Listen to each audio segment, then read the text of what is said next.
You ever notice how some buildings just skip the 13th floor? Like on the elevator panel, it goes from 12 straight to 14. No explanation. No, floor 13. I always figured it was just some weird superstition. You know, one of those things people do to feel safer. Like avoiding black cats or not walking under ladders. I never thought much of it. Not until I started working late nights at this old building downtown. The Marlowe Building. Real old school ornate stonework. Those brass elevator doors. Creaky wood floors. Kind of charming, if you're into that haunted by history vibe. Anyway, I was working as a junior architect. Lots of deadlines, not a lot of sleep. Most nights I was the last one in the office. Our firm was on the 14th floor, or at least, that's what the elevator said. But one night, something changed. It was just past 2 o'clock a.m. I'd stayed late trying to wrap up some plans, eyes burning from too much screen time. I remember getting into the elevator, hitting 14 like I always did. The ride felt longer than usual, like the elevator slowed down midway. Then the doors opened, but it wasn't the 14th floor. The hallway in front of me. I'd never seen it before. Dim lighting, faded wallpaper, old brass sconces. Looked like something straight out of the 1950s. And right there on the wall, a tarnished plaque. 13. My stomach dropped. I thought maybe I hit the wrong button or the system glitched. But when I turned around, the elevator was gone. Like, completely. Just a wall where the doors used to be. And here's the thing, I should have panicked. I should have screamed or called for help. But instead, I started walking.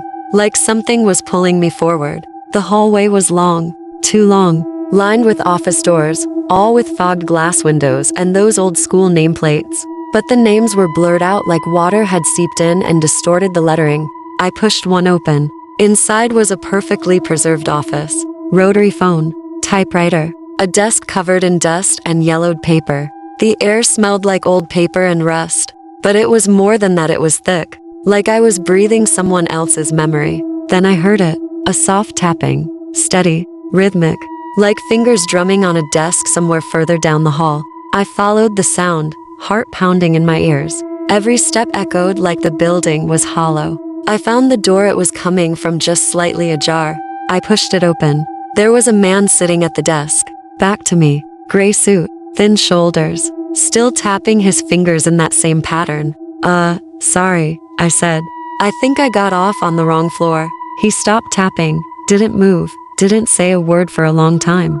And then, in a voice that sounded like dry paper tearing, he said, "You're not supposed to be here." I took a step back. Yeah, I didn't mean to. He turned to face me. His face looked wrong, like it had once been human, but had forgotten how. The skin hung loose. The eyes were just black, like the sockets were hollow. But somehow I knew. He could see me. He smiled, and he said, "You saw the 13th floor. Now it sees you." I bolted, ran down the hallway. Doors started slamming shut as I passed them, lights flickering, walls stretching. I swear it felt like the hallway got longer the faster I ran. I saw the elevator at the end finally. I hit the button over and over until the doors opened, and I slammed the button for 14. The doors shut, and for a moment, it was dead silent. Then, like nothing had happened, it opened. I was back on my floor. Everything was normal. Same lights, same desks, same half-eaten sandwich I'd left on my keyboard. I tried to tell myself it was a dream, that I fell asleep at my desk and hallucinated the whole thing. Sleep deprivation does weird things to your head, right? But when I got home, I couldn't stop thinking about that man. Those words, "Now it sees you." The next night, I swore I wouldn't stay late. But of course, deadlines don't care if you're traumatized. Around midnight, I went to take the elevator down. Hit the lobby. Nothing weird. But when the doors opened, same hallway, same flickering lights, same plaque. 13. I don't know how long I've been here now. Time's weird on this floor. My phone doesn't work. The elevator buttons are gone. Sometimes I hear the man tapping down the hall. Sometimes I hear more than one. There are others here, I think. Reflections that don't move when I do. Shadows that step out of mirrors.